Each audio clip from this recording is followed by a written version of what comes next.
What's good? What's good? Welcome to Epic Entertainment Critics. I am Antoine. And I am still James. And we got a nice little podcast ready, prepared for y'all today. We'll be doing some movie reviews today, and we're going to keep going on with our review on American Gods. This is the third season on that show. But before we do any of that, we got intro.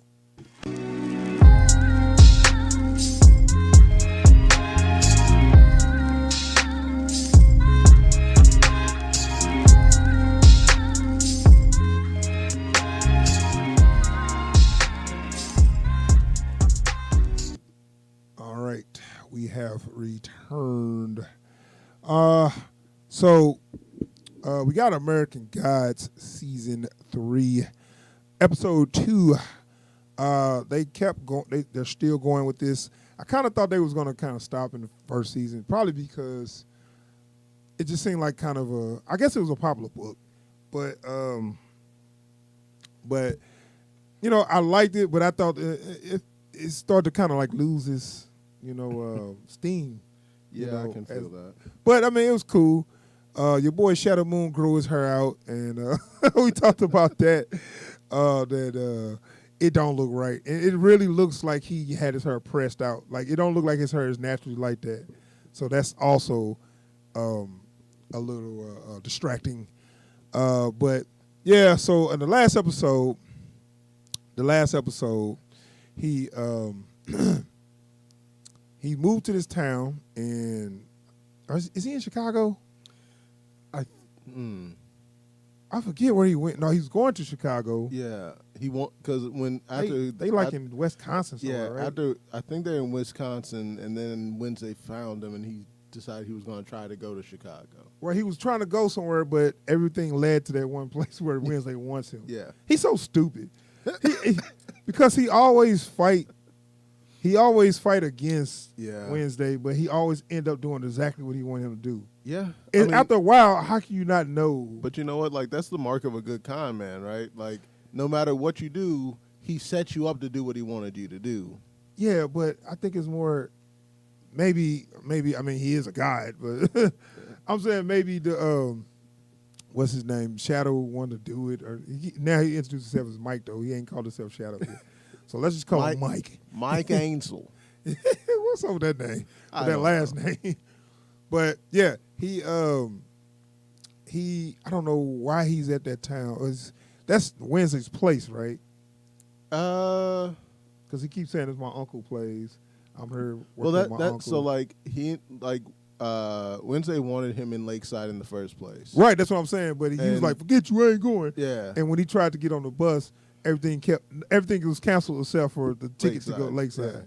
Yeah. Which is like, that's where he wants you to go. I mean, stop fighting if you're going to just do it anyway. Like, I think that's the thing that makes it hard to kind of get with Shadow when he's having his little rebellious moments. Because, like, you ain't going to fight till the end on this. Yeah, I mean, you always do what he wants you to do anyway. So why don't you just say, look, just agree, let's just do it. Like, whatever you got going on, just tell me, and I'll do it. You don't have to trick me into doing it. Let's just do it. You know what I'm saying? But he always let him trick him into doing it, and then he'll do exactly what he wanted him to do. You know, Shadow is one of those characters who's, like, sensible to a fault, you know? It's just that he's stuck in a very, like, non-sensible situation, and rather than go with it, he stays like, no, this doesn't, I'm going to do what I'm going to do. I mean, you sure? Because you saw how this played out the last 5 times. Yeah, well, every time he do that, he ends up doing exactly what I'm just saying, like, at this point, stop trying to fight him and just like, look, what you want done so I can be done with you. Yeah. And then just I can move on with my life. But, that's how the story's going. He keeps fighting against it, but do it. Anyway, he's in this town. It's cold. That's why I think it's in Wisconsin somewhere. Somewhere it always get cold. It's up north, I think. Definitely up north. Yeah. Yeah, and he get there and he trying to get into place, and I think it's in Michigan. Somewhere, either I think it's more like like Dakota or something like you know what I'm saying. Somewhere where it's like an Eskimo town or something, like where it's small towns where it's less city. It's more a little more remote. Yeah, and which is whatever Wednesday one on there for or whatever. But then we get to meet everybody in this town, and it's like all those little movies where you got all the town folks. They all know each other. It's very small, and he meets the cop that gives him a ride. But then everywhere he goes, he's like, "Hey, what's up, buddy?" It's like I'm like, man, it's a small town. It's like you walk 5 feet. Hey, long time, buddy. I just saw you. Yeah. So I mean, and this episode wasn't too much that was going on, right? And I remember he needed to rent a car. Oh, we also got to see who pulled a gun out on him at the end of the last season. It was I forget her real name. What was her name in the show? I just remember her as property manager. Okay, you know what? That's how they on the subtitles.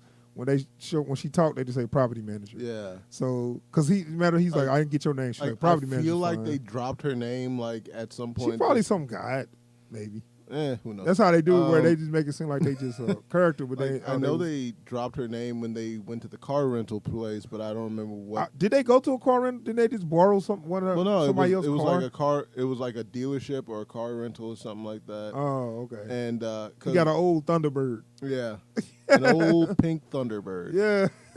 Like this is one of them. Of all the vehicles we've seen in this series, this is the most conspicuous. But you know what? That's kind of like a running theme. They get old used cars a lot.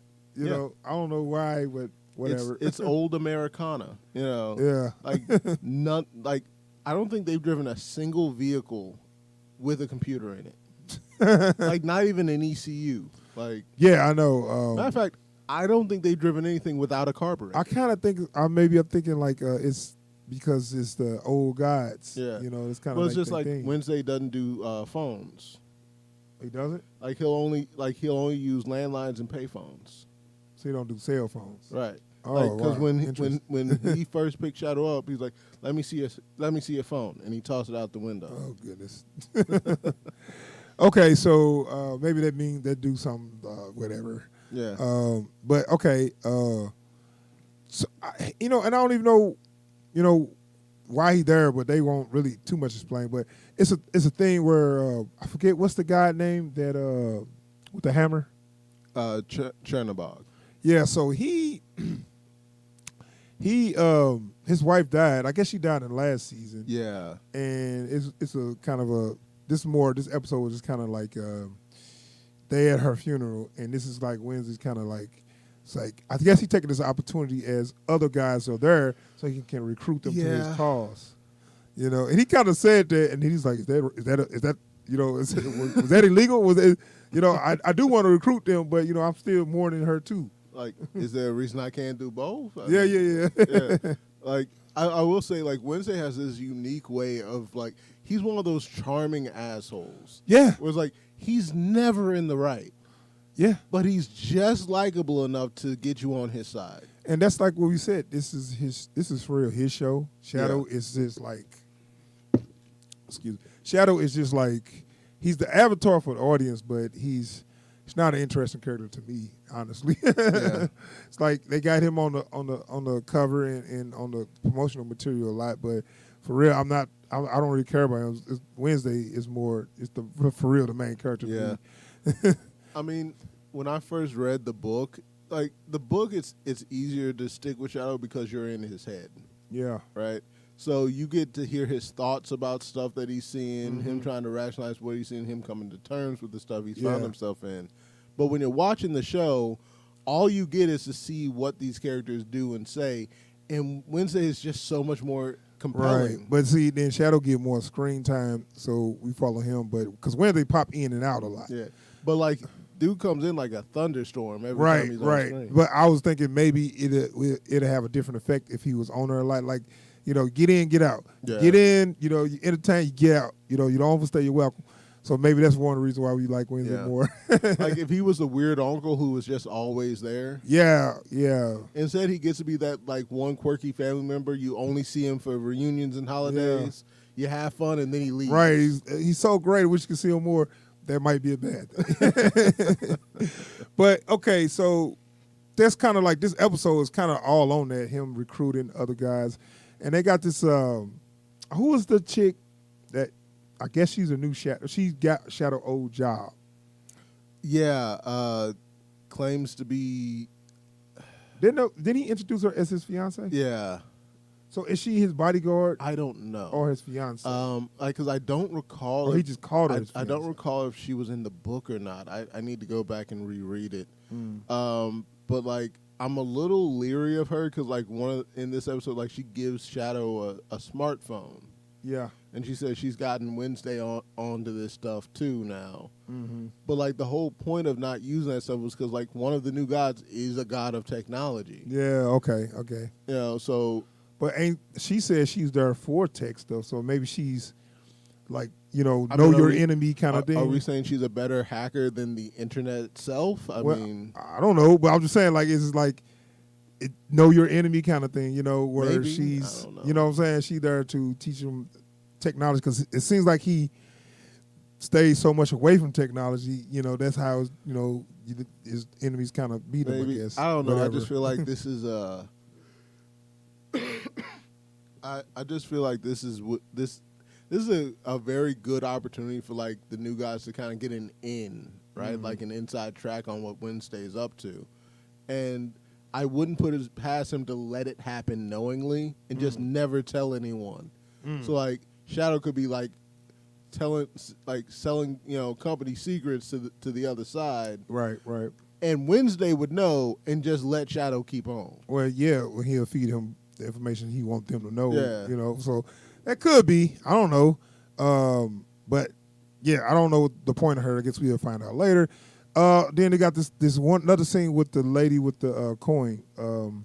Is she like an astronomist or astronomist? I think they're supposed to be like the astrologists. The sisters are supposed to be like goddesses of the sky or something. I don't. Yeah. So the one that died was Zoraya Vechinyaya. The one that gave him the coin was Zoraya Polichinyaya.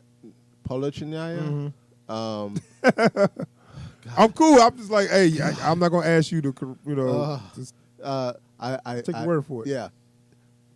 That. So like she's kind of like I think they're kind of like seers. Yeah. And so like kind of like the Three Fates, but not quite. I think is the way they operate, and so they can each see things differently. I think one of them sees the past, one of them sees the future, one of them sees what is. Yeah, and they got. Go ahead. Finish. Yeah, and so the one he was dealing with, she's the one that sees the future.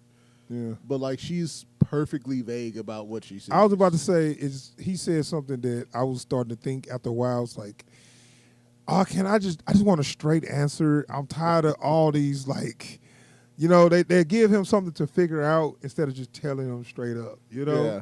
And then after a while, as a viewer, I'm almost on that level where I'm like, okay, can we get one thing told straight up? No. Like, right. And no. That's starting to be it's starting to get on my nerve, especially we into the third season, and Shadow's about clueless as he was in the first season. I'm amazed I haven't seen like memes yet of like just Shadow on the cover of like a kid's show or book, like Shadow Moon gets a clue, Yeah, like, whatever. Like, because I get that he's the audience avatar, so they using him to explain stuff to us, so we don't know anything that he doesn't know. Yeah. Great, but he don't know a damn thing, and no one is interested in helping him with that. Well, they always give him, I guess, vague clues to what he need to know, or whatever. He got to figure it out. I guess it's always too little, too late when he figures stuff out, and it's like, all right, whatever. So I mean, we got some whatever she told him. I don't even remember what I didn't check out, but I was kind of like, okay, this is starting to run in circles for me. So I don't remember what she was talking about or whatever. It's got something to do with something, and I'm not sure if the property manager is going to end up being a love interest. I was thinking, but that's old girl from Power. Angela from Power. She was in Arthur Carbon season 2 also. Yeah, that's right. That's how I bet you was thinking, like, where I know her from? You know? I was, actually. I really was. I forget her real name, but... I mean, it depends on, like, how far they want to tie this to the book, because in the book, he ends up with his wife in the end. Oh, God. I know you don't like it. I mean, whatever. I don't care. I mean, but, like, I think, like, I don't know Neil Gaiman's mind, but, like, I feel like part of the way she was written was to be, like, almost sociopathically like laser focus on Shadow. Like, nothing else in existence matters but him. It's funny because when she was alive, he was just I mean, that was her husband, but because I distinctly remember when they was having sex, she looked like she was so uninterested. And I don't know if you remember that scene. They kind of went out their way to show that she was like bored with him. But like, I think that like, and then she started porking his best friend. I think too. to their point, like, it wouldn't have mattered who was on top of her. Like, wow, that's that's a winner there. Yeah. I mean, like, I don't think she I think she's vaguely asexual. So she don't enjoy it at all. Like, I think she seemed like she enjoyed it when old boy was knocking it.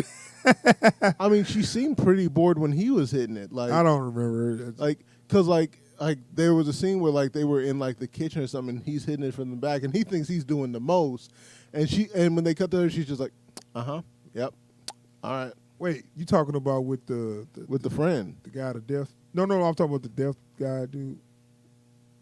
No.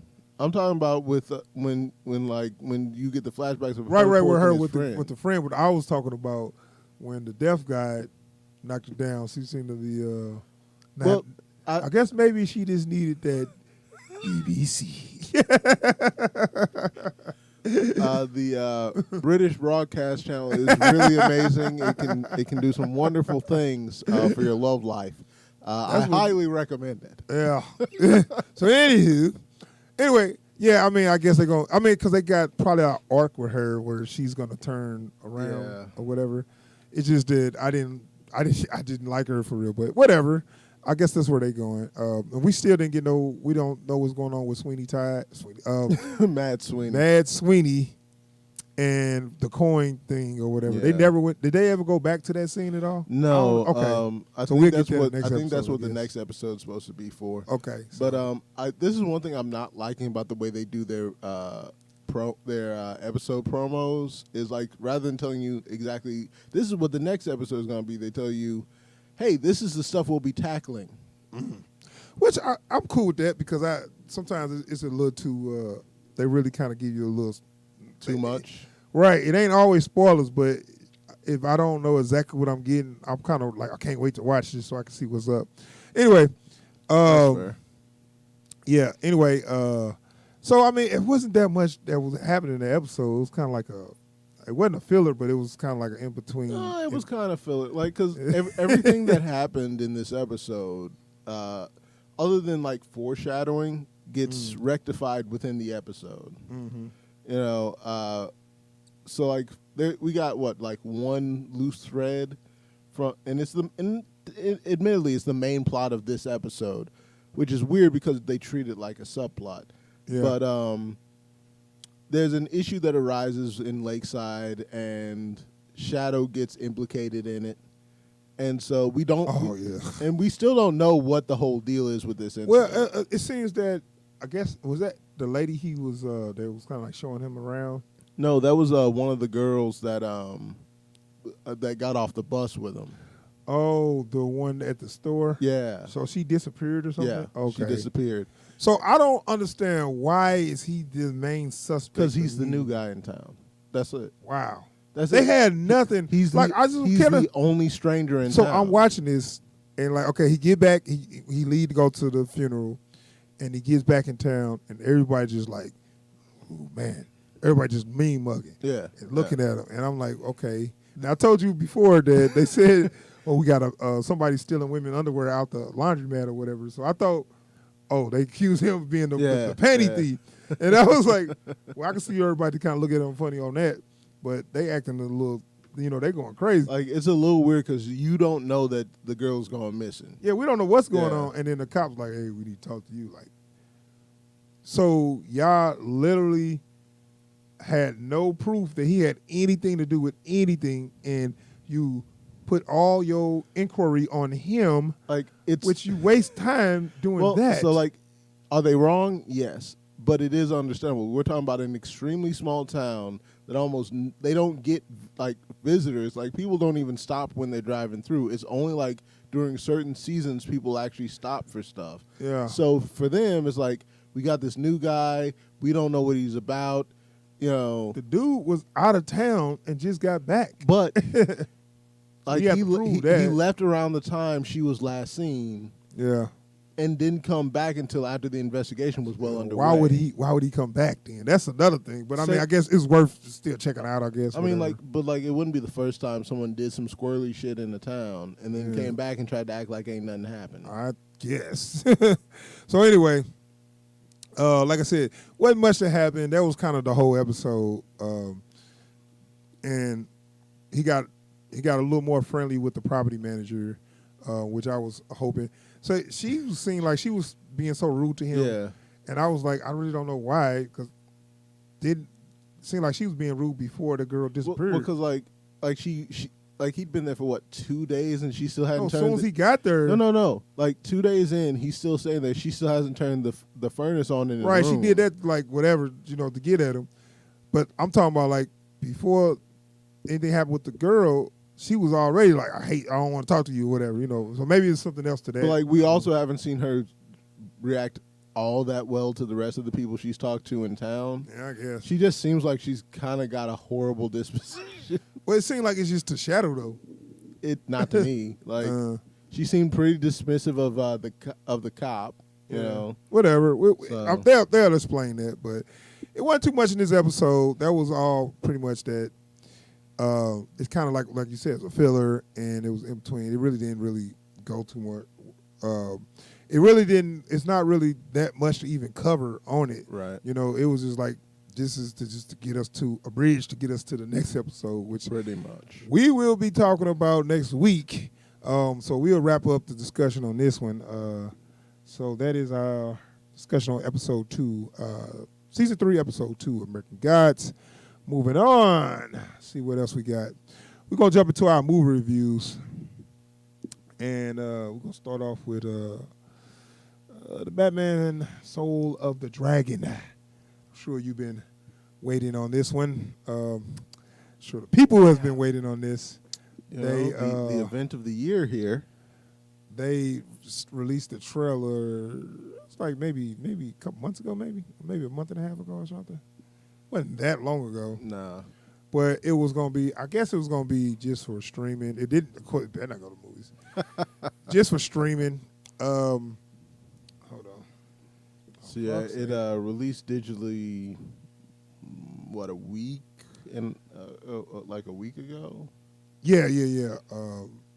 I think that was last Tuesday, right? Yeah, that feels about right. So yeah, it released digitally. It's been available for a moment. We're just now getting to it. Yeah, Batman: Soul of the Dragon, starring Mark Dacascos, Michael Jai White, and those big names. I don't know who voiced back Bruce Wayne. Dave Gintoli, and Lady Shiva was Kelly Hu. Okay, so actually and when I looked them up, all these characters fit the role of the voice they doing. Which begs the question, why not do a live action? I mean, Dave Gintoli is a bit... Well, okay, Batman, the 3 fighters. Yeah. 3 martial artists. The 3 who were supposed to be in this. So it begs the question, why not make a live action? So because we'll get into it. So this movie is basically, when Batman was training to become Batman, he learned like martial arts and how to fight from all over the world or whatever, and he was friends of these other martial artists. And before he came back to Gotham and decided to be Batman, this was like a little bit about that. So it had some of his origins, but it wasn't about his origins. Right. So let's watch this trailer and then give you a look at what the movie is and then we'll be back with our review.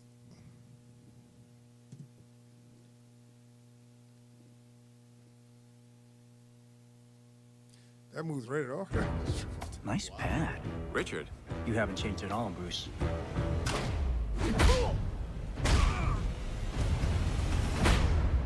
You might be surprised. What was that back there? The mask. It's a way to keep my lives separate. I can't think of the last time we saw each other. I bet you can remember the last time. The first time, too. I'm eager to learn. They all say that. Ben Turner, Richard Dragon, Shiva. Disciplined, honorable. She's very dedicated. Ben. Shiva. I assume you're in some kind of trouble. The Cobra Cult, a worldwide organization of murderous zealots. Kill them. We have to stop it, no matter what. I ain't ever gonna turn down whooping somebody's ass. No matter how much you train, evil remains. We're not done yet. Begin. Our quarry is a bit more formidable than we thought. That's handy. This isn't gonna be easy. Remember, you are stronger together than apart.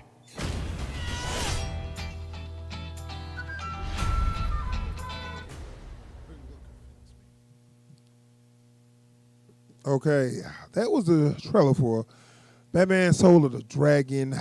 How'd you like this movie, buddy? I enjoyed it. It has some glaring issues. We'll get into that. We'll get into that.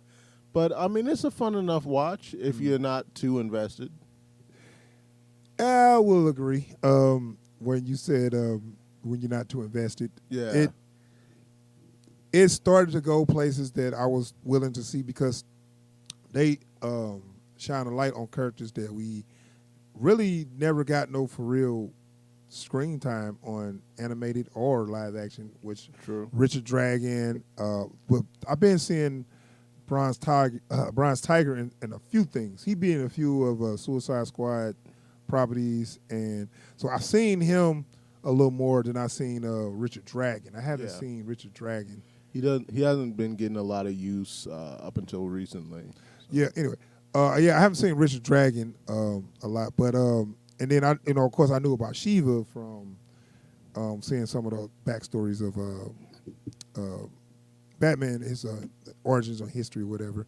But so I'm watching it, and then I'm like, wow, this is Richard Dragon he's Bruce Lee in Into the Dragon. Just like Bruce Lee. It's ripped off quite a bit of that. Well, should I say homage or rip off? We'll call it an homage for now. Homage, okay. Because I'm watching it and I'm like, okay, he's a spy. He's I guess he's Chinese. He's a Chinese guy. He's a spy. He got sideburns. And basically this is the 70s. And they really let you know that. But this is basically a mix of a movie called The Black Samurai and Into the Dragon. Insert Batman. Yeah. When he don't belong there. Exactly. Like, so you got you want to jump into that? So this is the thing. Like, this movie would have been like Jim Kelly and Bruce Lee. Yes. Having a nice double feature. You throw Lady Shiva in there to get a badass female, in there, and then for no reason that anyone can discern, Batman. I given this, they gave a reason why he was there, which wasn't a bad reason, but I feel like they did not need him. Yeah. They didn't need him because he was a side character in this movie, and it's called Batman, Soul of the Dragon. Like, we talked about this as we were watching it. I think this movie would have gone a lot better if, like, Batman wasn't a thing. Like, you can have Bruce Wayne in here if you want. Exactly. But Batman, like, the persona Batman should not be present in this movie. one, he doesn't need to protect a secret identity for this. Yes, that's another thing. He had no reason, like he at all. Like one, he's known to the people they're fighting as Bruce Wayne. Yeah. So like, the Batman, he doesn't need a mask for this. He hardly uses any gadgets for this. Yeah. So he doesn't need to be Batman. They didn't need Batman. They needed Bruce Wayne. And to be fair, they didn't need Bruce Wayne. Right. And so like, there's no reason why this should be called Batman: Soul of the Dragon. Right. It was because they thought they needed Batman to sell it. Yeah. And I wish they stopped that. And I wish they would take a chance with these other characters and these other titles, because it was David Dragon's movie. It was Mort Dacascos as David Dragon. It was his movie. Richard Dragon. Oh, where I get David Dragon from? I have no clue. Oh, you don't want to know where I got David Dragon from. It's Richard Dragon. I don't know. I got that from Three Ninjas. I'm just because Hulk Hogan and Three Ninjas kick. Okay, all right. Let's keep going. No, I forgot. I forgot that movie existed. Hulk Hogan name there was David Dragon, and I was saying it like a mug. You like, okay. Anyway, Richard Dragon. It was Richard Dragon movie played by Mort Dacascos. Oh man! It was about him, his movie, and and it was what was going on was he was like a spy or whatever, and he was onto the secret organization or whatever, and they play it like those movies. And then they got Michael Jai White character, Ben Turner, which is the Bronze Tiger, but they didn't really call him Bronze Tiger. Ben Turner, which is the Bronze Tiger, they got like half of, like I said, it's a movie called Black Samurai starring Jim Kelly, that they basically kind of took half of that plot and half of Enter the Dragon plot and combined it. Yeah. And they fighting this organization, this Serpent Society or something like that, the Cobra. Yeah. You know what it is? House of Flying Daggers? Is that the movie that has the Green Destiny sword? Maybe. It's that plus those two movies. Okay. It's a blend of those three plot lines. So yeah, and I'm like, okay, it was like, you know, it was cool so far. Like the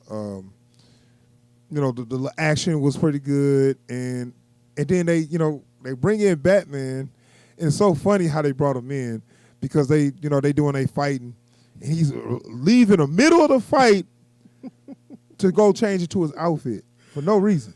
Like, and in the scene, it's like, where is he going? Right.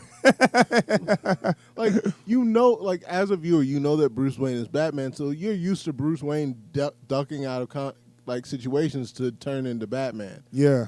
But like, this is a situation where it's like, you don't need to be Batman. Well, the thing is, he usually leave before it kick off and then come in as Batman, or if he's there as Bruce, and like if the person don't know that Batman's, the dude saw him leave and come back with the suit on, so it wasn't to protect your identity. He even entered this situation as Bruce Wayne. Yeah. Like, he's in the penthouse watching video feed of these guys busting in. Yeah, he could said, "You go help those people. I'm gonna call the cops. I'll be there in a sec." No. He gonna run down. He gonna hop in the elevator, go downstairs, run and fight a couple of dudes, and then for no reason, run out of the room, shut off the lights, and then Batman. Right, and he just take out one thug and with the suit on, like, you put it on for that. But anyway, we could talk about some of the performance as far as the voices. How'd you like how the voices sound for the characters? The only one I didn't like that I'm not 100% on is Dave Cantoli as Batman, just because I'm like the two more. He didn't sound bad though. He didn't sound bad. He wasn't bad. It's just like I'm used to two different guys voicing Batman, and they've both voiced him for like at least 500 hours. Yeah. So it's just like suddenly having a new guy is a little bit different. But I got no problem with it. I got no problem. Always get what's his name? Kevin Conroy and I can't remember the other guy's name right now. He's the one that's been voicing him for the last few animated flicks. So, yeah, but they had what's the name? I don't know who did she. Kelly Hu. Yeah, she did all right. But Michael Jai White as Ben Turner as the Bronze Tiger. Was you cool with all the? I mean, it was supposed to be in the '70s, so all the, you know what it jive is? Turkey. You know what it is? It didn't feel all that natural. Yeah, and that's what made me cringe about it. If he basically supposed to be a parody, not a parody, but basically supposed to be a version of Jim Kelly. And I don't recall those movies 100%, but I'm guessing there was a lot of the dialogue. Yeah, it was a lot of jive turkey and. It's just I feel like dig this. I feel like he did a better job of coming off of that stuff naturally when he was playing Black Dynamite. Yeah, but that was a parody. And I'm wondering if part of the reason for that isn't because this is a character he's actually played in live action, and none of that was present for that depiction. So, like, it almost feels like that stuff was an afterthought for his performance. Like, right, I gotta put the jive turkeys in the like come on, baby. I ain't gonna never turn down kicking somebody's ass. Which, by the way, that was a totally different scene that they showed in the trailer. Anyway, like, you know what I'm saying? It was all right. It was cool. It went in a couple cliche points where you were just kind of like calling out what's going to happen. Yeah. And I was like, yeah. But honestly, I really wish they just would have the courage not to put Batman in this and let it be a David Dragon movie. Richard. Oh. And I'm sorry. Richard Dragon. No. A Richard Dragon movie. Well, like, and I know we've talked about this before. This and Marvel version of Bruce Lee. Yeah, well, yeah. But DC. God, I'm all messed up. Thank you. Damn, sorry. But DC version. This is so DC. like we talked about this while we were immediately after watching this film, and I've been seeing a lot of people have shared this sentiment, is that they need to stop using Batman as the entryway to everything they have. It makes me mad because they put him in stuff. He might have had some connection to these characters, but I don't know if I don't think it was a comic or whatever. But it's like we talked Justice League Dark. That movie would have been better without Batman. He didn't fit in that world at all because everybody there had supernatural kind of like powers. Like, the only reason Batman has anything to do with Justice League Dark is because it was his idea. Yeah, but see, he's not part of the Justice League. The whole Dark. thing is you take away from those characters by putting Batman in there. Period. Well, yeah, I know, You know? like, it's like just taking off their comic book inception. It's like, look, you, and you. Nobody knows this magic stuff like y'all do. Now, when some aliens from outer space come through or some wacko clown from my city gets loose, the Justice League got that, but we ain't got nobody that can handle this stuff. That's where y'all come in. Are y'all down for that? Cool. Yeah. You know, and that's the end of his involvement, right? Yeah. Well, but when you watch the movie, he's integral to their damn success. Yeah, right. And same thing with here where it's clearly Richard Dragon's movie. And, you know, he get the final scene or whatever, and then, you know, Batman was a side character. It's like, you know, why? You don't need it. I actually kind of appreciate they gave Batman like 2 or 3 moments of supreme badassery that clearly meant nothing. Like, I'm not even lying. They literally nothing was gained by him being badass for like 30 seconds. And then everyone else in the movie has, all right, I guess we'll finish this then. Yeah. He got punked out in this movie, and I really love it. It was enjoyable on some level, but it was not memorable, and it didn't really give us something we ain't seen before, or, you know what I'm saying, it wasn't like the Red Hood or something. Yeah. There's something to be said about there's something to be said about like being able to tell how much better a movie could have been while you're watching it. Yeah. And being able to like understand why it isn't better. Like, just off of them not having the courage to drop Batman from this, that movie went down at least like 50%. Yeah, I mean, yeah, it would have been if they would have had courage to use that to use the actual. I wish they would have done this live action for real, because it could have just been a good martial art movie. Like just Michael J. White, Kelly Hu, Mark Dacascos. All three of them are skilled martial artists. Yeah, that's what I'm saying. They're all skilled actors. There is no reason why you couldn't have made this movie live action and not have it be dope. Yeah. So that's the problem with movies like this. They think you need Batman, and it's not even his story. All right. It was watchable, but it wasn't nothing great. Yeah. It was a very low all right. It didn't go to the whack territory, but it was just all right for me. Would you give it a rating? I'd love to give this a dope. I just can't. It's firmly planted in the all right range, like not too far on either end, just more or less smack in the middle. It's there.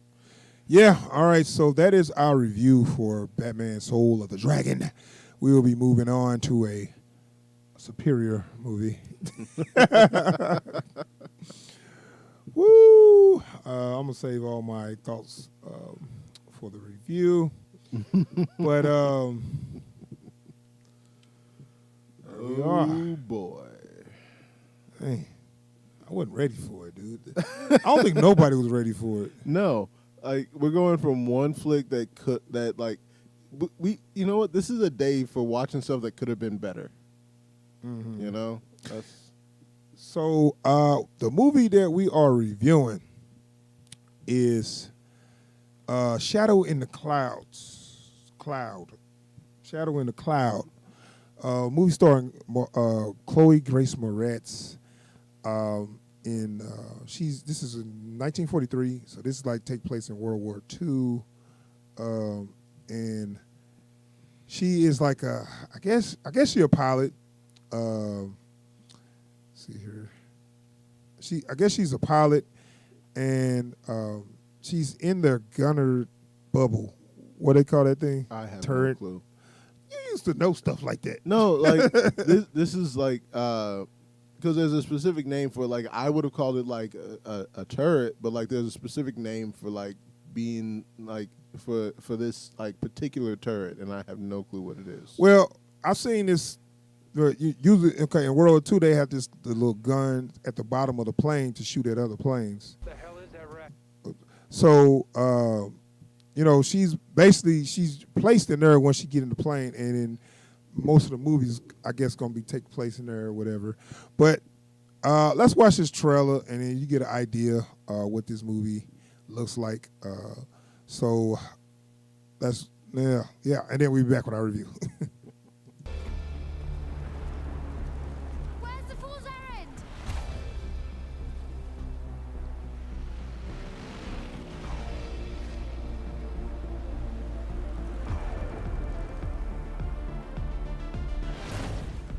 Oh, hey there, baby. The hell are you doing here? I'm commissioned to this flight. Captain!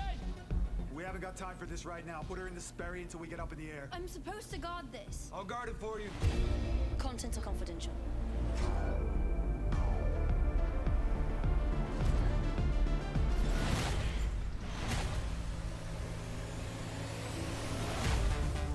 What's your name, honey? Flight Officer Garrett. Ain't no women in the Air Corps. I'm a flight mechanic and a pilot. You're not a pilot. You're a delivery girl. Sir, requesting permission to fire on an enemy attacker. You wouldn't even know how to fire a gun. I was being polite. She hit it! She was right! Who the hell are you, Miss Garrett? What is she here for? Did you hear that? What the hell is that racket? There's something on top of the plane. Something on the goddamn tires.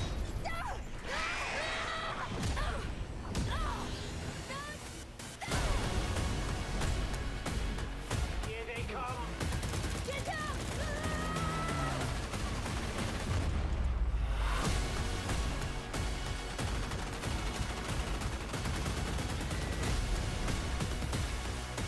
These irregularities started with that package. You have no idea how far I'll go! How did you get up here?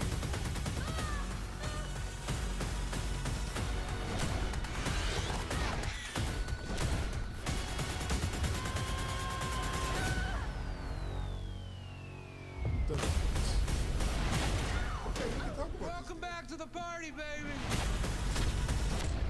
Strap in. Yes, ma'am.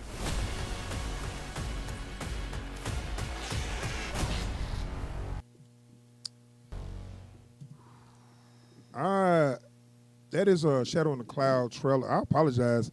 That showed everything that we need to show. Yeah. So now I can unleash because the trailer gave away a lot of other little, surprises maybe. Yeah. Or spoilers. It's one surprise. It only left out one spoiler. Yep. And that was we'll let you see that for yourself. We had to, and so do you. Yeah. So yeah, this starring Chloe Grace Moretz, and she's a pilot, mechanic, or whatever. She's on a secret mission. Yeah. Wink, wink. Yeah. She's sure is. Well, no. She's on a secret mission, and she has to get this package to wherever they're going. And she get on this flight, and she's immediately, basically sexually assaulted. Yeah. She's immediately, treated like how they think a woman would be treated in the military in the 1940s. And I'm not saying that this wasn't a way women were treated in the military in the 1940s. Yeah. But I've never so been struck upon the head with gross sexual misconduct. Yeah, it's like they were throwing it on too thick. Yeah, it's like to the point that it was like unreasonable levels. Yeah. Like, well, look, can we just go ahead and get this plane up in the air because it looks like she's saying, "Well, I still got a seat for you, darling." Yeah, well, he wouldn't stop. Man. Like, don't you got a job to do on this plane? Like, yeah, come on now. Like, soon as she got on her plane, the guy was just, where I sit? Oh, you can sit right in my lap. He just kept going and shit. Yeah. And then you had even she's like, I have orders from some general right here. You don't have any papers from a general. You're a woman. Yeah, they was going pretty hard on the the sexist. The sexism was real. It was so far beyond the pale. Like, okay, there's being sexist, and then there's being goddamn unreasonably sexist. Like to the point like. She could have said, okay, so look, I've got the last parachute. Do you want it? Why would I want a parachute from a woman? Like, that's the level of sexism that you see in this movie. It's like suicidally sexist. So once it got past all that, and I told you, like, they had her down, when you see it in the trailer, they had her down in the gun turret. And at that point, it became a battlefield. That's when I liked. Yeah. And basically, that movie peaked at that point. Yeah, and I know. And basically, at that point, it was kind of like the whole time we just seeing her and we just hearing the crew on the radio. Yeah. We never got a look at outside of her. Well, it wasn't just out of her eyes, but it was just at her. Like so we didn't know. We're stuck down there. Right. We stuck in there with her. They called it the Sperry, but we're stuck down there with her. So like. Anytime someone's talking to her over the radio or she hears something, we get less a view of it and what she envisions of it. And I think that was something that I really enjoyed about that part of the film. Yeah, I know. I was feeling it. I thought it was like 'cause it started off with good camera shots, good cinematography. It was the lighting wasn't a lot of lighting, but it worked good for the movie. Yeah. And she gets down in the thing, and then it's like a battlefield because we hearing all the soldiers talking all the stuff on the radio. We basically can hear it like in her earphones, so we really stuck in there with her. Yeah, and it's interesting. And that's another thing about like we were talking about this, overachieving sexism, but we don't get to see these guys for most of it, so we just hear them in her headset, like just relentlessly, like they're being given direct orders to cut it out. It's almost like they was about to rape her real quick. Like soon as she got there. A woman, oh my God, you know what I'm saying? Yeah. It was that bad. It's like, well, if you're uncomfortable down there, darling, why don't you come on up here? Oh, come, dude, just quit. And they talking about, I don't even want to say all the stuff they said because what was the one dude, the one like there's this one guy like there was one guy that was really bad. Yeah. But when they got to talking, the locker room talk, as Trump would say, it was all about how much they want to screw her and all that stuff. The stealth P comment. I don't remember. Dude, like, but it got pretty. It got pretty. It got bad. Like, yeah. like it made men look like just trash. It made men look real bad. Like I'm sure there's somebody's granddad who flew during World War II is just like wait a minute. We never. Well, I mean, okay, but dang, it's like at some point, like you got wives, you got like, sisters. Like, relax, man. Yeah. You just ridiculous with like, that. Look, I'm like. Full disclosure, personally, in my personal life, when I'm talking to people, I'm an asshole. I would never. I would never. So I mean, so at that point, like I said, it was interesting. It was good.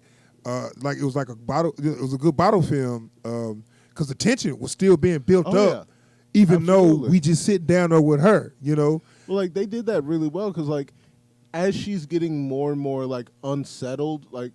One, they're not like allowing her to fulfill like the full scope of her mission as is. Yeah. Two, she's down here stuck in despair and she doesn't want to be down there in the first place. No one's taking her seriously. No one's being like upfront and respectful with her. And then like stuff starts getting tense. Stuff like and you know what? Feel free to spoil because they spoiled it on the trailer. So like for those of you who weren't watching that trailer closely. There's gremlins in this movie.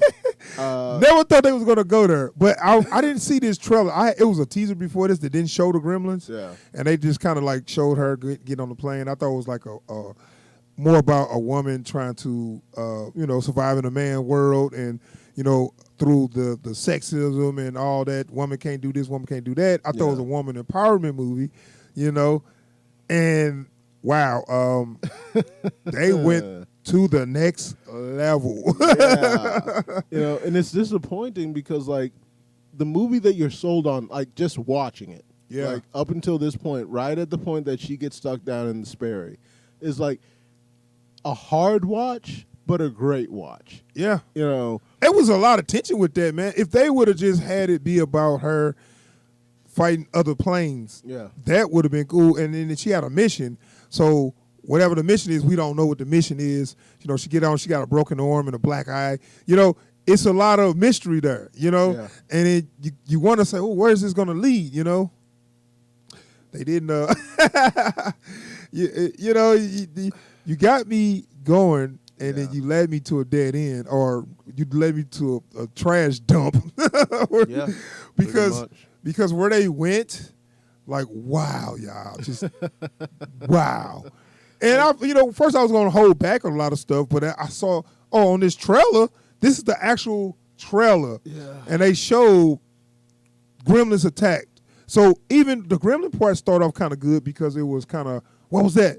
Because while we down there with her, we're seeing glimpses of it. Right, and it also helps build that tension because like she's already been relegated to this like position where no one cares what she has to say, no one respects anything she has to say, and then she knowing the way it looks has to say, I saw a thing. Like she doesn't want to tell them what she saw because she know they won't take it serious. Right. So you gotta like, okay, well, how can I say this to them without them thinking I'm just an idiot and then turn the dang radio off. Right. And, so that's why that made it even more, suspenseful because now we in her position where, man, how's she going to let them know and warn them without sounding crazy? They already thought she was kind of crazy. Yeah. So how can she actually warn them that it's actual gremlin that just got into the plane, So it was getting there. It was getting to that point, and then they went full stupid. Right when it was just getting kind of good, I was really interested. It went full stupid because it got to the point where, and I don't want to say too much, but you saw it on trailer. It got to the point where, she crawled out the thing and crawl outside of the plane to get.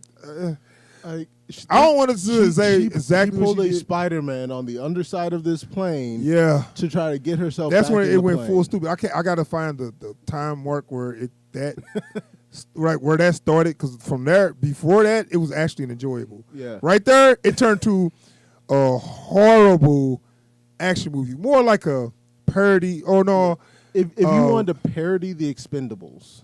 No, damn, because that's a parody itself. Well, it was more like a unbelievable action movie. So it's kind of like they knew what they was doing, and they went so far with the action that it was like deliberate. So would that save them? No, because they're not because they don't upfront own up to it. Yeah, like, right. They give you this as like, man, you ain't seen an action flick like this, man. Right, because if it was something like Crank or one of them crazy action movies, it would have been nothing. Right, it would have been nothing. I would have been like, why not? This might as well happen. Right, they didn't start off like that. That would make you kind of, you know what I'm saying? I don't know if you remember like the trailer for Crank, right? Yeah, where it's like they don't even hold back. Dude, like, as soon as that movie start, it will hit the ground running. Yeah. So you already know what. So when they do crazy stuff in Crank, you're not surprised. Yeah. It's like you get that that might have been Crank 2 where he hits himself with the defibrillator. That was Crank 2. That was because he had to keep his heart going in 2. Like at a certain rate, he just had to stay adrenaline. Yeah. But like when you see him like wait, there was yeah. It's like, yeah, this is exactly the movie that we're here for. But we do that though. But this isn't what they gave us in this flick. Right. Not the first third of the movie. Yeah. The first third, looked like it was taking itself serious, and it was actually good. And I was enjoying it. And it's not like immediately into the second act we get ridiculous. Halfway through the second act, this becomes almost cartoonishly ridiculous. Yeah. Like deliberately ridiculous. Perfect example. They showed it on the trailer. She falls out of the plane. An exploding plane shoots her back into the plane. Let me see if I can find it. Let me see.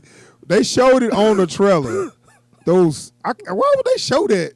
I guess I think, you know what, why would they film that? I guess they was like, you know what, we want to show you how bad it is just so we can, so people won't be surprised when they see stuff like that. And this scene here, she's on the plane. Trailer, she's barely holding on with like one finger. And the plane like...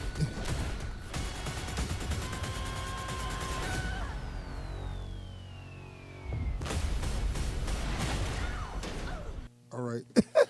Right there, you got to be like, I'm out. I'm out. She would have just exploded in the fire. She wouldn't have. Okay, whatever. She blown back up in a plane. Am I bleeding? Hold up. I swear I just had an aneurysm. Like, it's so stupid, bro. Man, hey, I mean, like we said, if they would have started off like that, I would have been cool. Yeah. But you started off serious, and then you go to that. Why the hell? And then they tried to go back. When did they try to go back? Like at the not like leveling off the ridiculousness, but like they tried to take themselves seriously. Like I don't even think they did after that. I thought after this scene here, those human moments at the end, like they tried to wrap this up with some like humanism. Yeah, it's like you don't get to wrap this up with humanism. Like just. Pretty much like to me after this scene here, they jumped the shark, bro. No idea how far I'll go. After she opened the thing and just crawled to the other part of the plane from the outside, I was like, okay, they went full stupid. Yeah, they went full stupid right there. Never supposed to go. And never look back. You're never supposed to go full retard. Yeah, they did it this time, and they never came back after that. This is like they jumped the shark and they never came back down. I would love to be able to recommend this movie to people. Yeah, sure. But I can't. Like, if I could recommend the first third of this movie to people, I'm like, and just stop right there. Whatever your mind thinks comes next, that's what comes next. Well, I would warn them that it's a wild action movie, but I'm not going to tell them the twist in it because it's something you got to kind of see for yourself. I mean, actually, if you warn somebody, they're not going to watch it. Right. You're right. So you got to kind of let them go in cold. You just had to let it happen. If they're going to see the movie, let them see the movie. Yeah. And they got a twist that was like, come on, man. They threw a twist in there that was like, oh, my goodness. Because, like, the thing is, it's not a good twist. No. It's not a meaningful twist. No. And look, if y'all have watched the movie and you know what the twist is, you understand how hard it is to say that's not a meaningful twist. Like, actually, if they would have played it out different, it could have been. It could have worked. been. It could have worked. It could have worked. But the fact that it doesn't work, like this isn't just some hit or miss twist. This is like, you better make it. If you don't, like, you tried to pull a triple axle with only 4 feet of clearance, you better make it or it's your ass. I thought it was gonna be different. I mean, because I was, like I said, the first third, I'm like, this is actually kind of good. I'm enjoying this. That man, it was driving on a good road. That mother took a nosedive off a cliff. Look, we were going a little fast. It was a little bumpy, but it was fun. And then all of a sudden, the ground dropped out from beneath us. Yeah, out of nowhere. You know, like we was a cartoon character standing there for a second, like we didn't notice until we looked down, and then we fell. That's what this movie was. That's exactly what this movie is. This movie, like you Wile E. Coyote, you cutting the branch so that the road runner falls. And the tree falls. Like, what the? That's what watching this movie is like.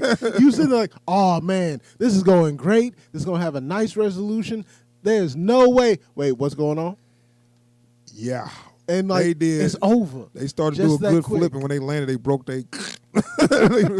So anyway, it turned into the worst action movie, the most cliche fake action movie you could see. And it was intentional. I don't know exactly what they was going for with that effect. I mean, being intentionally bad, what was they going for? By giving us this unbelievable action, where if she was a superhero, maybe, you know. Maybe. Black Widow couldn't pull it. She had to have actual superpowers to actually survive all this stuff. Like, because I'm going to be honest with you. I thought that their little twist was going to have something, was going to loop back around to the Gremlins, just to explain why the Gremlins were there. Right. And the Gremlins, it almost seemed like it had an agenda. Yeah. Yes. Because it was thinking like, are you just randomly attacking something that you've seen? Because it seems like it was really trying to do something. Yeah. And I don't want to say what, because that'd be a spoiler, but it had an agenda, and I do not know why. Maybe I missed something. There was maybe some kind of allegory. And like, this is the worst thing about it. It's like you're metaphor for movie, something. And you want to ascribe some greater meaning to what you've just seen, because if it's all straight up, then it makes no goddamn sense. So like, you want this to be an allegory. You want it to be some kind of metaphor. You know, you want it to be representational. But like, because that's the only way to like, to get some value out of the time you spent watching this movie. Because it wasn't for entertainment value. I mean, it was entertaining. It was, but like, it's like for all the worst reasons. I couldn't enjoy it because it started off like Gravity and it ended up like Expendables. Yeah. Put them two movies together. Expendables 2, which was the worst one to me. And it's like, and it was like, why would you start off serious and then turn to campy? You know, very campy action. Like, and not apologetic about it at all. Right. And guess what? Chloe Grace Moretz did an amazing job. Yeah. Giving to work with what she had. She did, you know, start off with this British. She sound great. Yeah. You know, I didn't even, like, I asked you, would she be British? I wouldn't have. She sounded good. You know, she did a good British accent. Like, her British accent was good enough that I put it up there with the American accents you usually hear from Brits in movies. Yeah, and I'm going to say, British people like, really, you the expert on British accents? I'm not. But from what I heard, I didn't have a problem with it. It's not a cartoonish British accent. It's not a cliche British accent. It's understated. It's believable. Whether it's good or not, I'll leave to the Brits. They know better than me. Yeah. But what I will say is, as an American watching this flick, it never occurred to me to say, but Chloe, you know, what is she doing an accent? Like, for a second, I forgot it was Chloe Grace Moretz, and I'm like, who's this British chick that looks like Chloe Grace Moretz? Right, she did great on that. She did a good acting job. It's just they made it so campy that it was like, why did you let them put you in this? All of like, because this is the problem, right? So all of the acting in this film is great. Yeah, all the actors did great. All of the effects are great. The cinematography is great. You know, the direction is great. But you can only polish a turd so much. Yeah, man. Like, I would love to get a look at the script or the screenplay for this. You know what? Maybe if, like you said, if they started off with the campy stuff, this could have been actually a fun act. And I'm going to tell you another thing I'm giving points for. They were short. Yes. They didn't go. It was an hour and 20 minutes. They got in. They got out. What was this 2.5 hours? Oh, ain't no way I wouldn't have finished it. Ain't no way I would have. Once she got blown back in the plane, I was out. Like if this movie was 2.5 hours, when we get to that point in the movie, I'm leaving, dude. Like, we would not have done a we would not have done a podcast today. Right after she got blown back in the plane, you couldn't ask me, you couldn't force me to sit there longer than 15 more minutes to wrap this up. Like there's no way. Like it would have just been a straight up like. Also, we saw a movie called Shadow in the Cloud. Don't worry about it. You don't. Because after that, I would have been leaving. They would have had to come to me gunpoint. Sit back down. That's the only way I would have sat down and watched the rest of that. Wait. Can you imagine going to the theaters to see the movie you thought this was going to be? Well, can you imagine seeing that first third? It would have been epic. Right. Well, hold on. But seeing that first third and then run to the restroom real quick and come back and start seeing when she got blown back into the plane. Like, what? Is this the same movie?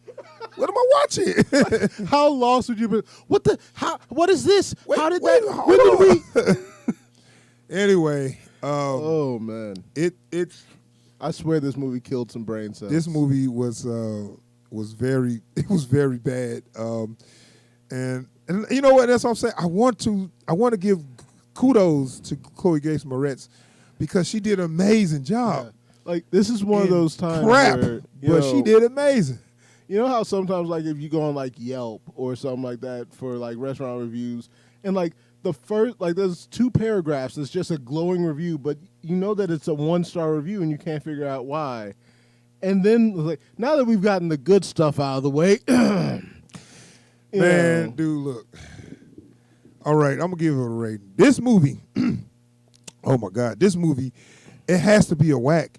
I really enjoyed the first third. It started off with a real good cinematography, real good dialogue, real good acting, real suspenseful. It was a bottle film. It felt like they was doing something very different. I haven't seen something like, with a woman in a World War II kind of movie kind of thing. Where, I mean, I've seen that, but in this situation, I haven't seen anything like this. And it got to such a good start. And it really turned into a real bad action, science fiction monster movie. And they ruined all that on the trailer, so I ain't throwing no spoilers out there. Right. And it turned into a super whack. What do you give it? The acting in this movie is just so great, and the sound design, the scoring is beautiful.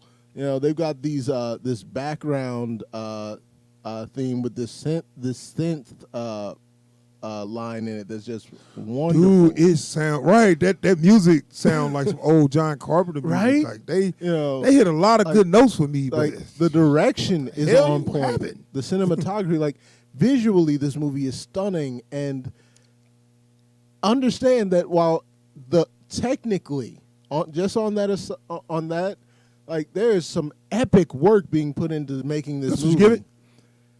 But the plot is hot garbage. The twist. Oh my God. Like it ain't just the plot, it's what they did. Like the plot, the Everything. writing, the screen, like whoever screen wrote this probably needs to go ahead and quit.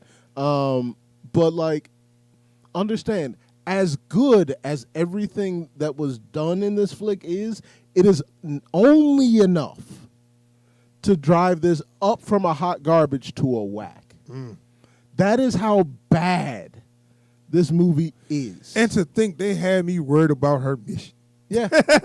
Yeah. So that means they did their job at first. Yeah. And then they just gave it all up. Like they just gave up. They had me in on the tips. I'm like, man, I don't know what this mission is, but I don't know how they gonna get it. They gotta First get quarter look good, dude. The other 3 quarters, you blew it. You blew it. Like, cause like I need y'all to understand something.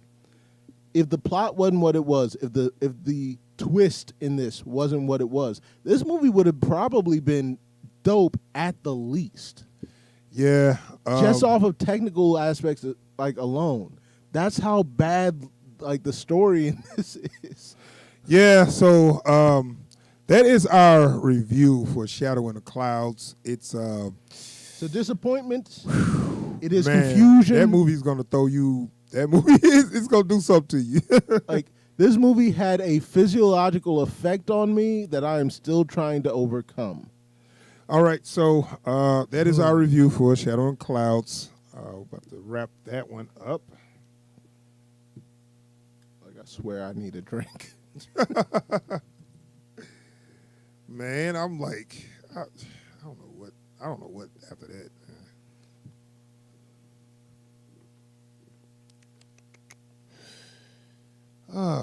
I can't wait to see the pitch meeting for that movie. I don't think they're gonna do that. I hope they do. That might be beyond even their talents. No, we can have a field day with it, but I don't think enough people saw that movie to even, you know. Yeah.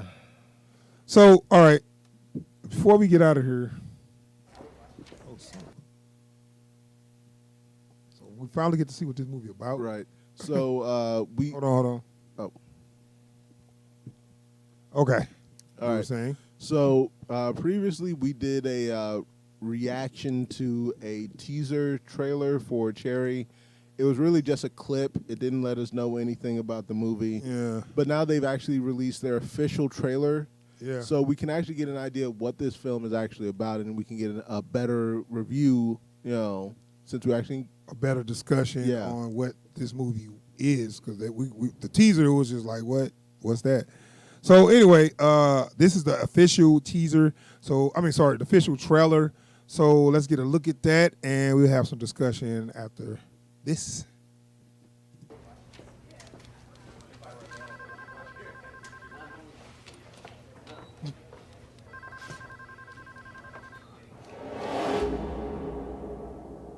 I'm 23 years old, and sometimes I wonder if life was wasted on me.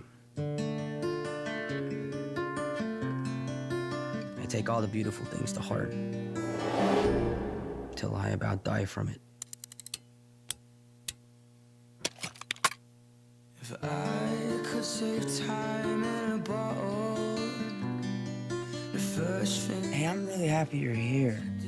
Why is that? Because I like you. But there never seems to be enough time to do. You're it for me. I feel the same way. I joined the army. Why would you do that? Sometimes I feel like I've already seen everything that's gonna happen. And it's a nightmare.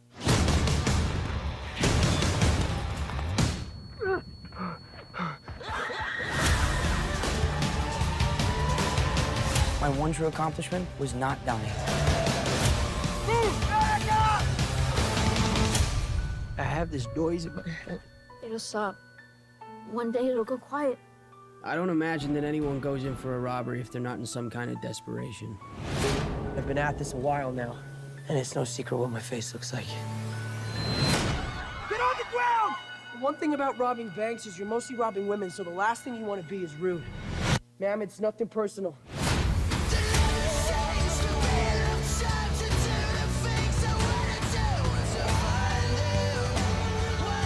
You're gonna make it through this. I love you. Can you look back to when you met the one you loved the most? And remember exactly how it was? What you saw in her that made you say, yes, this is what I came here for.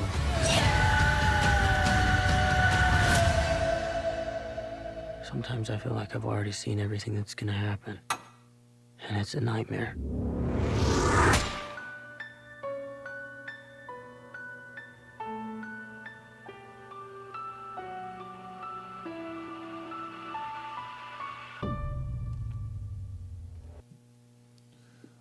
right, that is Cherry. Russo brothers directed it. Oh, so I thought they just had something to do with it, but they actually directed it. Looks interesting. What you think? I wasn't expecting that much from this trailer. Yeah. It was kind of long. I didn't know it was like 2.5 minutes. Yeah, but that was a lot. It's interesting to see Tom Holland. Like, I guess he's trying to like keep some momentum going, because like when he did The Devil All the Time, the idea was like kind of take him like get him back into like hardcore dramatic acting. And he's keeping on that with this movie. So I guess the bulk of this is going to be taking place like in flashbacks. Not sure. It's Apple TV, so they kind of can be a little more experimental. It don't have to be a blockbuster. I guess that's what I bet you actors are loving streaming now. So now they can, they made their money on blockbusters, but they can actually get their art out on these streaming platforms. Because like we saw it first when Quibi first came out. Yeah. First we saw it on like on Amazon Prime, Hulu, Netflix, Hulu. Then Quibi came out. They started getting more experimental. Yeah. And now then Apple TV came out, and then they got some serious money to be experimental with. Right. And so you're seeing folks just going ham on these like ideas that no one would back previously. Yeah. Now, I say it's based on a novel. I was hearing that this is a true story. I'm not sure if I'm right on that. About a guy that robbed banks. He had PTSD, and he started robbing the banks. It was just to support his drug habit. I figured that. And I'm looking like, is he talking to the audience is he breaking the fourth wall? Because it looked like he was talking to the audience before while he's robbing the bank. Yeah. So is it one of those everybody pauses while he talked to the audience to the like that, or like is that something he's actually doing and no one knows why he's doing it? Like, well, I mean, it's clear he's I was like, is he just narrating, or is he just stopping? It's clear to us that he's breaking the fourth wall. Okay. So, but what I'm saying is like as far as the way it's handled in the flick, is it just like the usual like everything stops so he can break the fourth wall and then he gets back to what he's doing? Yeah. Or is he doing this in real time and to everyone else is like, who is he talking to? I don't. Well, that'd be interesting, but yeah, I don't know if I think people not noticing he talking to the audience or whatever. But I'm thinking like, is it supposed to be like what's that movie with Leonardo DiCaprio and Tom Hanks? Oh, Catch Me If You Can. Catch Me If You Can, yeah. Something like that, where the lovable criminal, like, sorry, ma'am, like, yeah, I don't know if they're gonna go that way with it, or is it more like it's rated R. But I was like, is it gonna something be more like Revolver? Or? Yeah, but what I'm saying is more realistic, where it's not like a charming criminal. Show me the real side of when you this. Because I don't need to see that charming stuff. Sorry, man, I'm robbing you. Okay, nothing personal. That, or they just want to use that to like show the dichotomy between like him when he's on mission, and him like when he's just still. Because it seems like his PTS flares up whenever he's not on mission. Right. So, and then it's like, that's why he do the drugs or whatever. Right. But so it's a love story too. So they got that kind of. There's a lot here, and I that does worry me a little bit, just because they've picked some very serious topics to handle. It was a book, though. Right. I'm looking. It was a book, so it is a previous property. Well, yeah, but again, like kind of like when we were talking about American Gods, it's one thing when you live in someone's head. Mm-hmm. It's another when you're watching them go through life, right? Yeah. So like you don't get to sit like to some extent you get to sit in his head since there's some self-narration going on here. Yeah. But we're also like getting a front row seat to what he's actually doing, rather than just hearing him talk about what he's doing. Right. Are you cool with that? I don't know. Breaking the fourth wall, because to me it's like it feels unnecessary. It stop it from being serious. Like it's like once you break the fourth wall, this is not a serious drama. This is a comedy to me. I don't mind narration, right? But once you start once you break the fourth wall, you're in a whole nother category. Genre. Yeah. And I feel like I worry that it'll take some of the edge off of the serious moments in this film. I think it will, because if you break the fourth wall while you in the serious moment, I'm not taking it serious at all. This is me. Yeah. You know? Well, like, even if you go from breaking the fourth wall into a serious moment, you've got me up here. I'm not trying to come down here for your serious moment. Yeah. And I'm not gonna be invested when you try to take me back up here. Yeah, I mean, whatever. Cool. Looks interesting. I don't have Apple TV. I'm pretty sure I can find a way to see it. Yeah. It's coming out February. I might see if anyone I know has a subscription. But I got to connect. Anyway, worst comes to worst, I might free up some cash for it. All right, yeah. So I mean, be on the lookout for a review from us on this. So we're gonna go ahead and wrap up. Thanks for checking out the podcast, and thanks for checking out. Thanks for coming to the channel. So please subscribe. Please subscribe to the channel, and if you like our content, and hit the alert. Hit the bell icon so you get alerts every time we post new videos. And while you're here, don't forget to give this video a thumbs up if you like what you saw here, and drop a comment down below. Help us beat YouTube's algorithm while you're letting us know what you like about what you've seen here and what you'd like to see us do next. Yes, and we are out of here. Peace.